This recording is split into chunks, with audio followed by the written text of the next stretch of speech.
ఇప్పుడు independence day వస్తుందంటే just ఒక హాలిడే అయిపోయింది, కానీ అదే చిన్నప్పుడైతే 3 to 4 డేస్ ముందు నుంచి క్లాస్ మొత్తం జాలీ మూడ్లోకి వెళ్ళిపోయేవాళ్ళు. పెద్ద పని ఏంటంటే క్లాస్ని డెకరేట్ చేసుకోవడం. క్లాస్ మొత్తం డబ్బులు పోగు చేసుకుని కలర్ రిబ్బన్స్, ఫ్లాగ్స్తో క్లాస్ అంతా డెకరేట్ చేసేవాళ్ళు. టీచర్స్ ఎవరు కూడా క్లాసెస్కి వచ్చేవాళ్ళు కాదు. ఇలా ఒక 2 డేస్ ఫుల్ డెకరేషన్ చేసుకుంటానే ఉండేవాళ్ళు.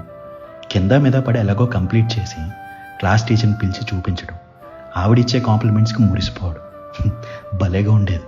ఆ తర్వాత అన్ని క్లాస్ రూమ్స్ తిరిగేవాళ్ళం ఎవరు బాగా చేశారు అని.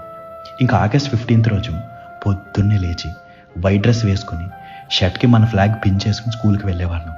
ఆ రోజు మెయిన్గా వెయిట్ చేసేది ఎందుకంటే ప్రేయర్ అయిపోయాక జనగణమన కూడా పాడేశాక లైన్లో నిలబెట్టి స్కూల్లో ఇచ్చే స్వీట్ అండ్ మిక్చర్ ప్యాకెట్ కోసం.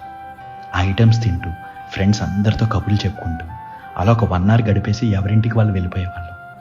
ఇంటికి వెళ్ళి యాజ్ యూజువల్గా ఈటీవీలో రోజా సినిమా, జెమినీలో ఖడ్గన్ సినిమా చూసుకోవడం. ఎవ్రీ ఇయర్ అవే సినిమాలు రిపీట్లో వేసేవాడు, అయినా చూసేయడమే.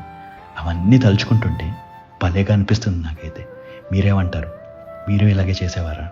చేస్తే కామెంట్స్లో మీ మెమరీస్ అన్నీ షేర్ చేసుకోండి. ఉంటా అండి. ఇట్లు మీరే అలాగే మోయ.